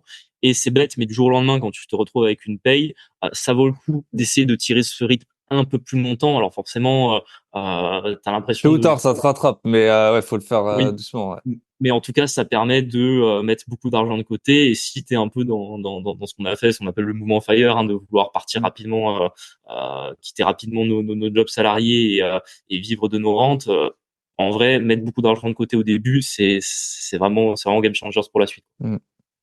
Yes, quand tu limites ton train de vie, moi je l'ai fait aussi à Tout un à fait. moment au début et c'était très bien. Après, c'est sûr que c'est compliqué, hein. C'est compliqué puis tu rencontres des gens. Enfin, moi, ton- même ton entourage, en fait, il impacte énormément tes dépenses. Et moi, bah là, via le podcast et tout, je connais des gens qui ont encore beaucoup plus d'argent que moi et qui en dépensent peut-être même pas la moitié de ce que moi je Ouais. dépense par mois, tu vois. Et après, à l'inverse, bah, je connais des gens, enfin, tout le monde a un peu son rythme, quoi. Mais c'est sûr que c'est toujours compliqué, hein, Après, c'est bien au début parce que t'as le temps, t'as des potes qui sont encore étudiants. Ouais, Enfin, voilà, c'est c'est ça. pas pareil. En plus, quand t'es en couple et tout, c'est bien si t'as les mêmes objectifs. Mais c'est un très bon point. Et au niveau de l'encours, du coup, bancaire, on a emprunté en tout sur les 3 sociétés plus le LMNP du lien. 1,5 million. On a 1,5 million d'encours. Et on encaisse par mois. Alors là, faut quand même, si tu veux, on détaillera rapidement les chiffres Mhm. par opération, pour non plus trop se perdre dedans. Mais là, du coup, à aujourd'hui, on est à 1,5 million d'encours, sachant qu'on a un demi-million, donc 500 000 qui sont sur un projet qui va se déboucler. C'est quand on parlait tout à l'heure en introduction qu'on avait passé de 25 à 34 lots. On a un peu notre grosse opération de début d'année 2024 qui est une opération de 9 appartements où en fait là on a racheté un ancien Hôtel. hôtel dans une petite ville où en fait on casse tout, en fait on garde que les 4 murs, même la toiture va être refaite, on refait tout et c'est une opération où en gros on paye le bien 117 000 euros, on a à peu près 330 000 euros de travaux derrière et on fait 9 appartements dans cet ancien hôtel, sachant qu'on dit un hôtel, hein, mais il faut pas imaginer l'hôtel Mercure de 9 Ça, étages, c'est un truc de plein pied. Hein. Ouais. c'est comme les IDR, ouais, c'est des immeubles Ouais, de c'est ça. rapport. Ouais. En fait, les 9 appartements seront de plein pied avec un peu de terrain, des places de stationnement, donc c'est assez bien fait. Et du coup, ça, faut le dire, c'est quand même, on a 500 000 euros pour l'instant qui sont là-dessus. Cette OP-là nous dégagera à peu près entre 4 500 et 5 000 euros de loyer. Donc ça, c'est ce qui va arriver qu'on n'a pas encore aujourd'hui. Là, pour Voilà, l'instant, ouais. sur les 25 lots qu'on a, on est à 1 million en tout et il nous rapporte juste en dessous de 10 000 euros net par mois de loyer. Donc quand je dis c'est net de charge, et en cash flow net, ça nous laisse à peu près 4 000, 4 500 une fois que tous les crédits et les taxes foncières sont payés. Donc après, je compte crédit, taxes foncières, il faut quand même encore ajouter les assurances, les différents frais, etc.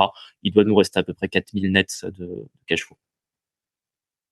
Bah top, c'est bien d'avoir les chiffres comme ça, les gens ils savent. Bah, quand tu as Oui, 1 ça, million d'euros, bah, vous avez très bien acheté du coup. Hein, si vous générez, ça vous fait on a 12% de renta à peu près quoi. à peu près en moyenne, on a des fois un peu en dessous, des fois un peu au-dessus, mais Ouais. honnêtement, moi je regarde pas une OP en dessous de 10% de renta, et en général, j'essaie de voir comment on peut tirer un peu Mm. au-dessus. Ok. Ça a été un petit peu notre règle. C'est pour ça aussi, faut le dire, on n'a pas que des emplacements prime dans Ah non mais des bon, faut pas rues à rêver 10 non 000 plus. euros. Si t'as 25 kilos pour 1 million, voilà, si t'as été à l'école, fais les maths quoi. Hein, c'est pas des appartes sur la promenade des Anglais ou à Monaco, mais Ah non, c'est comme ça qu'on a 4 000 euros de cash flow. Et bah, en tout cas, félicitations déjà. Hein. Et merci. bah, peut-être vous pouvez nous raconter. Il y a plein de trucs, hein, plein de trucs à nous raconter. Et là, Ouais, c'est en dehors de ce que tu as avec ta mère ou c'est avec ce que tu as avec ta mère non, aussi dans les. c'est avec ce que j'ai Ok. avec ma mère. C'est que avec ma mère, du coup, il y en a en termes d'encours sur cette CCI là, on est à 350 000 d'encours. Donc Ok. grosso modo, on a 2 tiers à nous, j'ai un tiers avec ma mère, et c'est une société où on a 50-50 avec ma mère, mais j'ai déjà 100% de la nue propriété.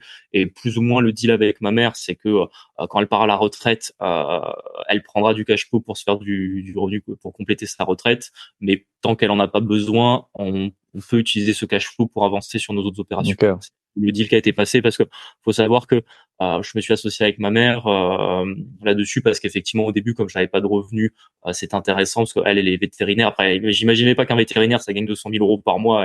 Honnêtement, quand tu calculais son revenu, elle était à peu près à 3 000 euros par mois, donc c'était pas non plus, enfin c'était bien, mais c'était pas non plus incroyable.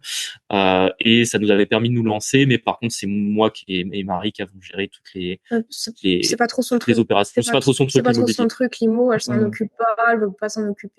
Nous, on est là, donne juste C'est ça, c'est ça, ta alias fiscale pour qu'on puisse sortir notre truc. c'est Là, ça, c'est ça. on sent voilà, le côté expert comptable. Là. Balance Oui. Ouais, l'alias, c'est ça. balance le, ouais. En tout cas, en fait, Après, voilà.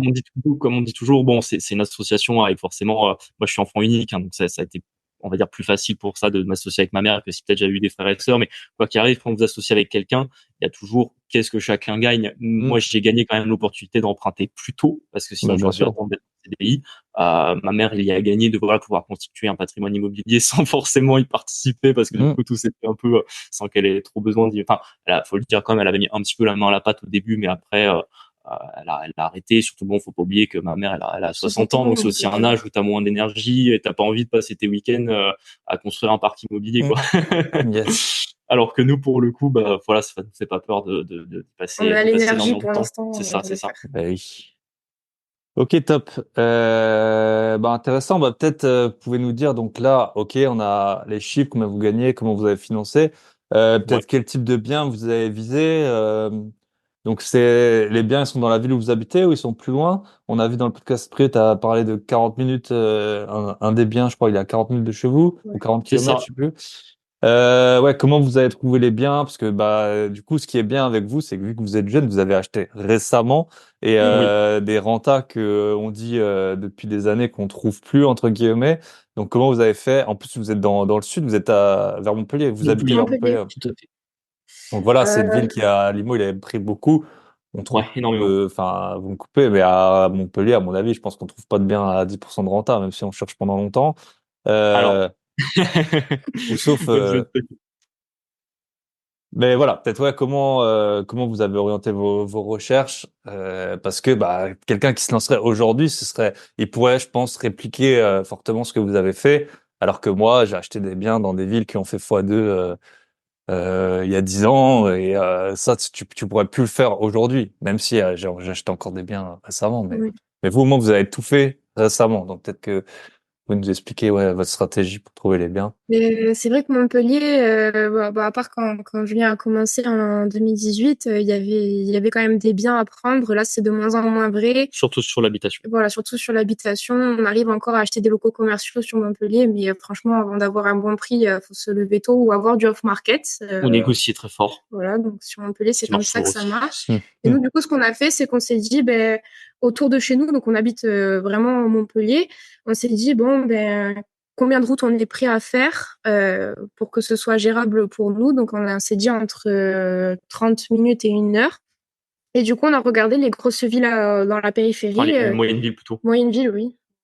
Et en fait, on cherche à chaque fois dans ces villes qui sont plutôt moyennes. Je sais pas combien il y a d'habitants à chaque fois. Je dirais 10 000, Oui, alors 10 000 ouais, c'est ça. et 15 000, je La dirais. ville la plus petite où on a acheté, c'est 10 000. Les autres villes moyennes, c'est des villes à 100 000. Après, bon, on peut citer les noms. Quand vous prenez Montpellier, vous regardez autour où vous pouvez aller.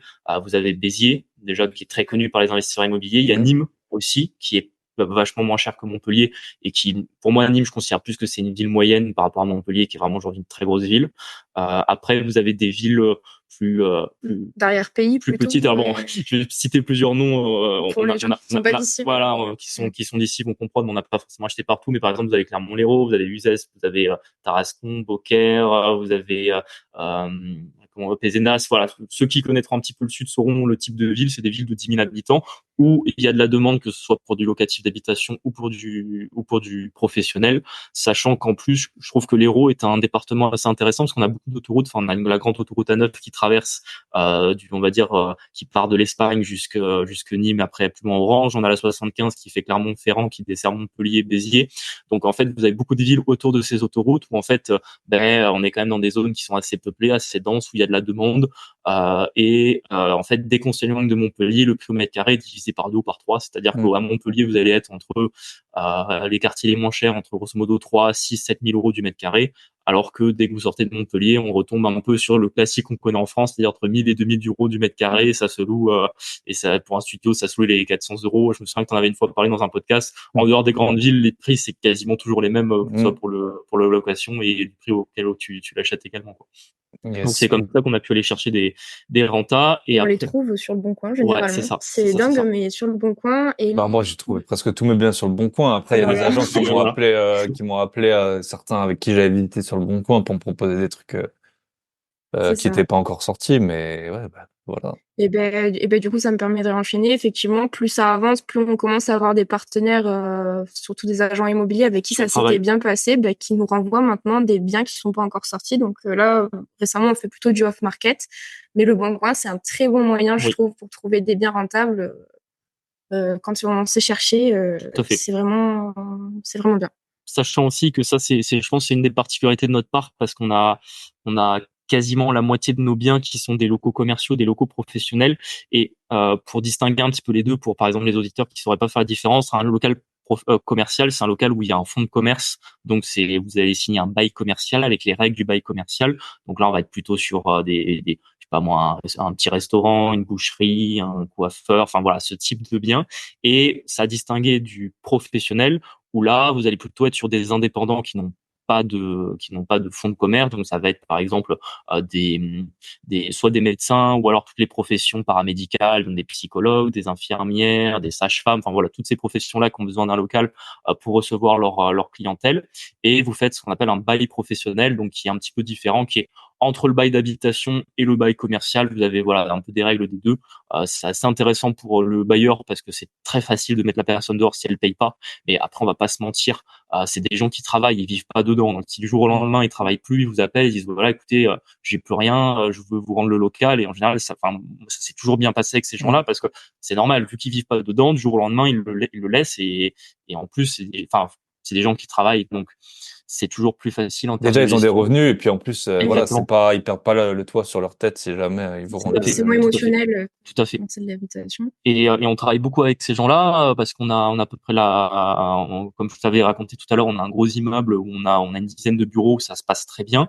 Ensuite, on a quelques locaux commerciaux. En tout, on en a, donc là actuellement sur un parc de 25, on a 10 bureaux professionnels, 5 locaux commerciaux.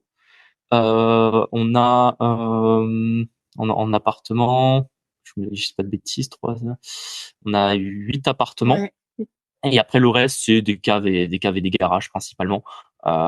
Donc finalement, on n'a pas tant d'habitation que ça parce que l'habitation, je trouve ça très chronophage à gérer, alors que le commercial, c'est vachement plus simple. Et ça, c'est aussi un des choix qu'on a fait parce que au début, quand on a commencé à investir, on était comme tout le monde, hein, l'habitation.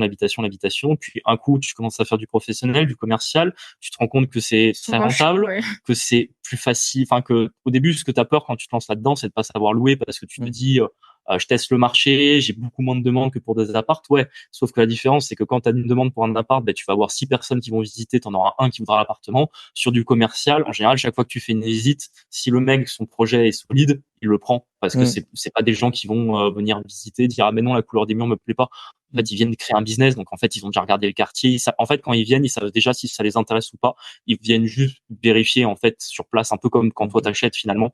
Donc c'est pour ça que c'est des cibles de locataires qu'on apprécie beaucoup. Enfin, moi, j'aime beaucoup travailler avec eux, surtout qu'en plus, forcément, étant un côté banquier privé, expert comptable, on sait comment analyser leur business, savoir si ça peut marcher. Donc, il n'y a pas trop de. On a un petit avis généralement sur ce qu'ils veulent faire. C'est ça. Et on les vérifie sur Papers, par exemple. Enfin, moi, j'aime bien, je pose des questions, je prends des éléments, puis derrière, on fait nos recherches pour vérifier si, quand il t'a parlé d'une société que ça s'appelait un tel, est-ce que la société existe, est-ce qu'elle est pas en liquidation. Voilà, on fait ce travail-là de vérifier en amont. Et comme ça, une fois qu'on met le locataire professionnel ou commercial dedans, ça se passe très bien. Et du coup, aussi, juste pour revenir à la localisation, je pense que c'est important de quand même investir dans une région qu'on connaît et pas ultra loin de chez soi, parce que du coup, on se rend compte que nous, dans le sud en tout cas, il y a des villes comme Béziers, Beaucaire, qui avant avaient ultra mauvaise réputation et où les politiques du coup locales font en sorte que la ville se redynamise. Oui. Et on arrive du coup à trouver des très bonnes affaires au Beaucaire. Je crois combien de pourcent de renta dessus, mais c'est un truc de fou et la ville s'améliore vraiment. Pareil pour Béziers, on pense qu'on veut du maire, mais en 5 ans, c'est abusé comme ça, c'est vraiment amélioré et il y a vraiment de la demande et la ville prend de la valeur, donc nos biens aussi. Donc je pense qu'il faut quand même connaître son secteur et rester pas trop loin de chez soi. C'est une bonne tactique. Et puis toujours, comme tu en disais tout à l'heure, c'est bien rentable, quoi. Acheter des biens rentables, il y a pas d'autre secret. Si on veut aller vite dans l'IMO, il faut trouver de la grosse rentable. J'en parle souvent parce que forcément on a nos amis, on a des gens de nos entourages qui s'intéressent à acheter de l'immobilier. Souvent j'en parle avec eux, ils me présentent une affaire, ils me disent qu'il y a 6% de renta. Je lui dis désolé, mais 6% n'y va pas. C'est pas assez. Sauf si voilà, tu te dis que tu en feras qu'un dans ta vie et que voilà, dans 20 ans, ça. Le dernier, voilà, le barreau d'honneur. C'est ça. Mais je veux dire, si tu rentres un peu dans une démarche similaire à la nôtre de vouloir accélérer sur l'immobilier, te faire un petit parc plus ou moins grand, après chacun définit ses objectifs, mais voilà, il faut viser de la renta. Et quand tu nous demandais où on avait trouvé nos biens et qu'on disait sur le Bon Coin, par exemple pour des locaux professionnels, j'en ai encore trouvé en décembre juste en regardant sur le Bon Coin des locaux professionnels. Alors ça aussi, je pense, il faut avoir un petit peu d'expérience là-dedans. C'est que typiquement, c'était une affaire là où on va signer le compromis bientôt. En fait, il y a 11 bureaux professionnels et une partie qui est un spa tout aménagé en fait. Donc le propriétaire avait lui-même aménagé le spa, il l'avait exploité pendant un temps, il l'a arrêté, mais il n'y a aucun travaux à faire. Donc c'est une opération avec le prix qu'on a négocié, on sera quasiment à 16% de rendement. Mais tu vois, là, il faut pas se mentir, il fallait avoir un peu d'expérience pour se lancer dans un truc comme ça. Si tu commences immobilier, tu vas pas acheter 11 locaux professionnels et un local commercial en même temps. C'est un peu bizarre. Voilà. Donc c'est l'avantage aussi qu'on a pu avoir de négocier ce type de bien, c'est que sur l'habitation, tu as beaucoup de concurrence parce que beaucoup de gens veulent acheter de l'habitation. Dès que tu commences à aller sur du professionnel ou du commercial, tu as déjà vachement moins de concurrence. Ok, c'est intéressant. Ok, top. Pour finir le podcast, peut-être votre podcast, c'est le Boomer Dream. Voilà, c'est quoi les prétentions, c'est quoi là, vous êtes allé super vite quand même. Donc vous voulez continuer, vous voulez voilà, c'est quoi le but peut-être à 30 ans, quand vous serez vieux, 30 ans, 35.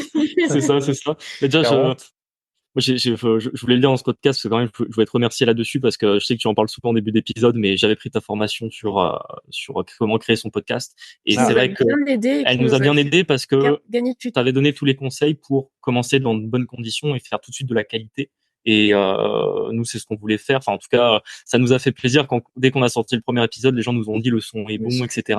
Donc voilà, ça c'est. Je voulais te remercier là-dessus parce que c'est. Merci. Voilà.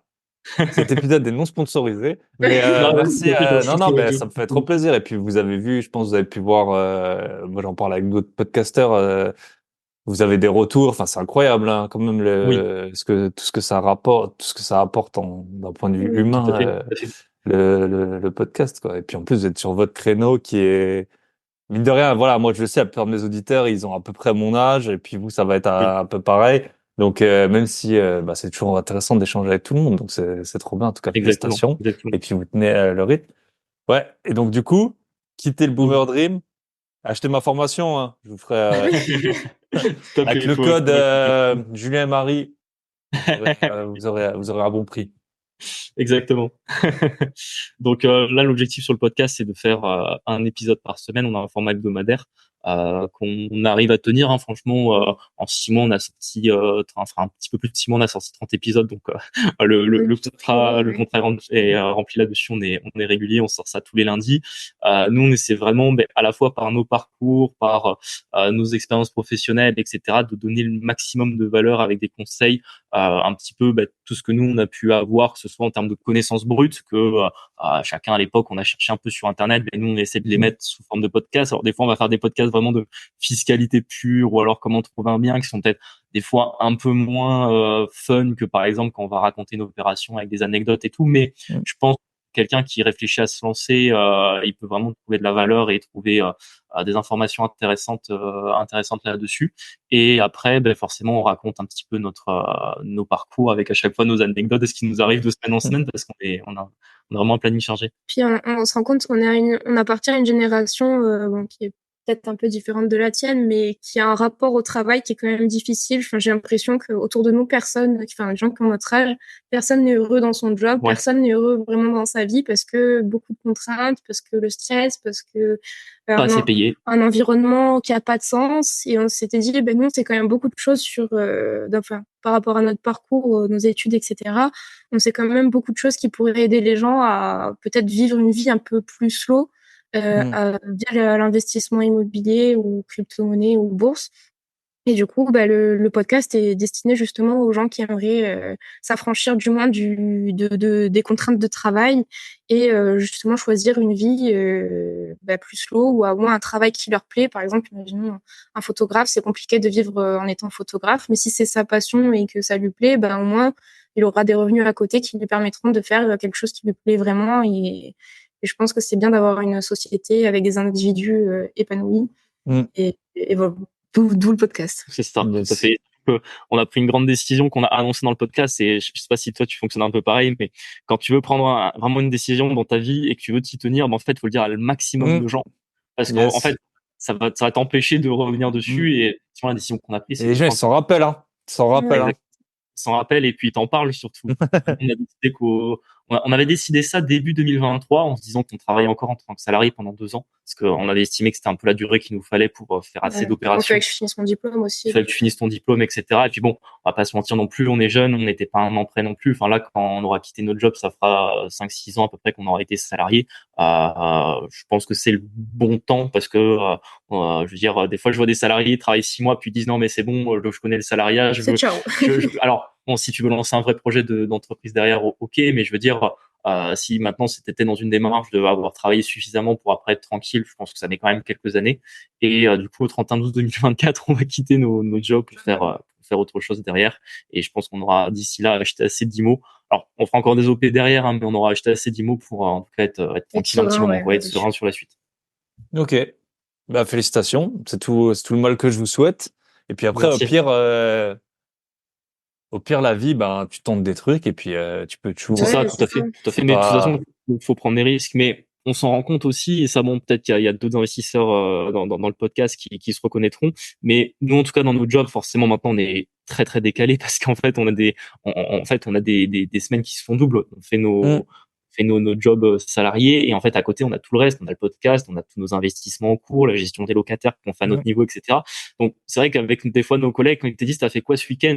Bah, Alors, j'ai moi, posé du parquet. ouais, c'est ça, mais j'ai posé du parking pendant 2 jours, tu vois. Hmm. Ouais, Alors ouais. du coup, c'est parfois un peu Ah, faut voir compliqué. où tu mets le curseur, c'est ça. Faut pas. Enfin, moi, perso, je dis pas tout, mais ouais, Non, moi non plus. c'est sûr que ouais, t'as des vies qui sont très différentes. Et t'as du mal. Je pense qu'eux, ils ont du mal à avoir la vie que t'as, et toi, t'as du mal à avoir Ouais, la vie que eux, ils ont. ouais. Donc, Mais par exemple, parce que forcément, moi, je suis quand même en banque, donc c'est quand même milieu, faut le dire, entre collègues, ça parle beaucoup d'argent. En tout cas, forcément, quand tu travailles en banque, l'argent n'est pas tabou.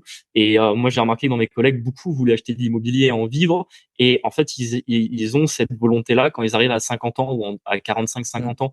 Et c'est pas trop tard, hein, tu peux faire des grandes choses dans l'immobilier à ce moment-là, mais bon, t'es peut-être des fois un peu fatigué par la vie, t'as des enfants, t'as des contraintes, tu t'es habitué pendant 20 ans à avoir un certain mode de vie, tu veux vraiment faire les efforts qui vont en face pour te faire un vrai parc immobilier, bah, va falloir bosser dur. Et au final, ils ont la volonté, en tout cas quand ils le disent, mais derrière, je pense qu'ils ne passeront pas forcément l'action. Et nous, ça revient un peu à ce qu'on a essayé de faire avec le podcast, en tout cas mettre cette graine le plus tôt possible chez les gens qui pourront en avoir envie, parce que bon, certains n'auront peut-être pas envie de le faire. On n'a pas envie de faire ça. C'est ça. Mais pour ceux qui l'auront, au moins ils l'auront eu suffisamment tôt de pas, on va dire, c'est pas se bloquer à avoir des enfants, mais c'est évident que là, par exemple, on aurait des enfants. Ça serait pas possible. Enfin, ce serait difficile. Ouais. Ou alors on dormirait encore moins, quoi. Yes. Ah, ben c'est ça, ton énergie, elle est limitée. Et puis, oui, effectivement. Et puis après, c'est comme tout. Enfin, moi, vous le voyez, moi, je le vois. Il y a des gens qui veulent acheter de l'IMO, il y a que ça. Et puis après, deux, trois, eux, ils sont pas engagés publiquement au 31/12/2024 à avoir des biens. Et puis, ben, nous, on accompagne des gens avec mon associé. Et puis, Ouais. la plupart du temps, les gens, ils nous disent, en gros, les infos presque. Alors, nous, bah, c'est comme si on vous demande à vous. Enfin, nous, on leur répond à l'instant précis une info, mais peut-être que l'info, ils pourraient la trouver. Après, forcément, quand tu es dans l'expérience et dans l'informel, c'est un peu différent. Oui. Enfin, tu leur expliques des petits hacks et tout. Mais en fait, ils disent, si j'avais pas été avec vous, j'aurais pas acheté. Ça m'est arrivé encore plusieurs fois cette semaine. On a deux membres là qui ont acheté le même jour. Et c'est ce qu'ils ont dit. Et voilà, c'est comme tout, hein. C'est comme donc des gens qui veulent faire des choses, il y en a beaucoup. Des gens qui font, il y en a pas tant que ça. Ok. Bah écoutez, merci beaucoup. Donc on peut vous retrouver sur le podcast privé pour parler toutes les charges qu'on peut passer et comment sortir de l'argent d'une société immobilière principalement.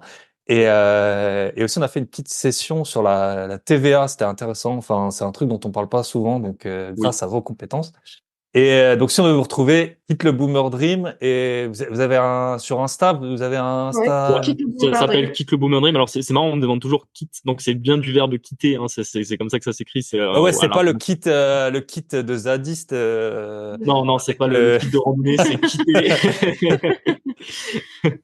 Ok.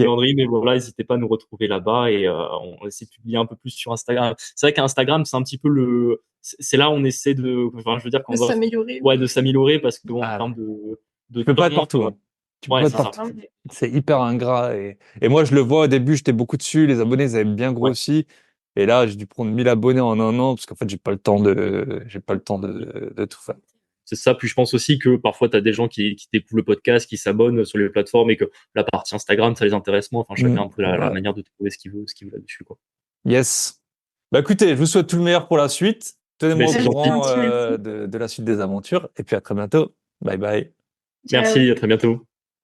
Et voilà, on arrive au terme de cet épisode. Si vous voulez, je vous le rappelle, si vous en voulez plus de Marie et Julien, il y a un épisode sur la boîte à outils des investisseurs. Vous allez sur mon site grosbillet.com. Vous avez le lien vers la boîte à outils des investisseurs. Je vous rappelle, dimanche 24 mars, 20h30, apéro IMO de chez vous en virtuel pour tous les membres de la boîte à outils des investisseurs. Et qu'est-ce que je voulais vous dire de plus? Merci à ceux qui m'ont mis des avis. Vous le savez, tout le monde vous dit abonnez-vous, c'est le nerf de la guerre. Moi, franchement, je vous en parle pas trop. Je sais, vous l'entendez à longueur de journée et je vais pas vous hypnotiser comme ça. Abonnez-vous, abonnez-vous, abonnez-vous. Vous pouvez bien sûr, si vous découvrez ce podcast, cliquer sur suivre ce podcast. Mais merci à Comet, encore une masterclass de valeur délivrée gratuitement. Merci, bye bye patron. J'ai aussi eu Manu 57 sur mon Mosellan. Une rencontre entre investisseurs dans le Grand Est, ce serait cool et c'est prévu très prochainement avec justement un autre Manu. On en a discuté ce week-end. On va faire au beau jour, on va faire de nouveau un événement et puis aussi on va faire un week-end IMO. C'est très très probable. Là, ça va être justement dans les prochaines semaines. Je vais potasser tout ce qui est événement IMO. Et que tarde à l'heure. Un grand merci pour ce podcast enrichissant, motivant, plein de bonne humeur. Toujours au rendez-vous. C'est un plaisir de t'écouter chaque semaine. Super, ça faisait longtemps que je n'avais pas fait un petit point.